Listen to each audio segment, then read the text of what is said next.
Hi again, everyone. I'm Chief Meteorologist Brett Anthony, along with Brittany Rainey. And we're tracking those storms that are moving through the area. And the area that we're most concerned about is in the southeast. That's where we're seeing those storms move up from northern Texas, and they are training right over the same region. So we do have that tornado watch in effect until 9 p.m. tonight.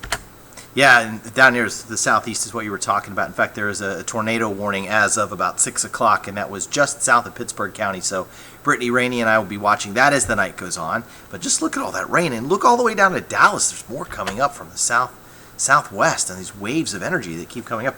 I don't think the soil can hold much more moisture down there. No, some areas have already seen about 9 inches of rain around the McAllister area, even extending back up to Eufaula. So flash flooding is also really a concern as we head through the overnight hours into tomorrow morning. You can see that red band right there. That is indicating the flash flood warnings that are in effect. And we also have a flash flood watch in effect for eastern Oklahoma. That runs until 7 a.m. tomorrow morning. But here's a look at those flash flood warnings. They go until 12 a.m. Monday morning. Wow, so Haskell, Latimer, Pittsburgh, and Pushmataha, look, 42, almost 43,000 people impacted by the flash flood warnings to the south. So here's future track tonight, and we have that thin little line of non-severe. As of 6 o'clock, they weren't severe.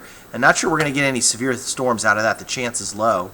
By midnight, they're pushing into Muskogee and Eufaula, and then out of here, and the bus stops tomorrow, dry for the kids, and tomorrow afternoon, chance to cut the grass if you can get into some of those yards. I'm sure they're waterlogged. There'll be so much rainfall, and then it's dry and sunny right on through Monday night. And here's a look at our future track rain totals, and you can see that we're really keeping an eye on, once again, the same areas that have seen those highest rainfall totals around McAllister, Stigler, Eufaula, Fort Smith, and Poto. Another 1 to 3 inches possible. Lesser amounts the further northwest you go. Could possibly see up to about another half an inch here in Tulsa as that cold front with that thin line of storms moves through our area as we head through the evening hours. But we are looking at cooler and drier conditions for Monday and Tuesday, a much needed break. Unfortunately, it doesn't stick around very long. Rain chances already creeping back into the forecast starting in the middle of the week. Temperatures warming up as we head towards next weekend. But all green right now, so we don't think severe weather in the next 7 days after we get past tonight.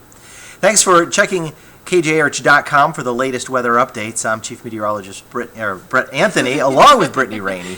Have a great night. Goodbye.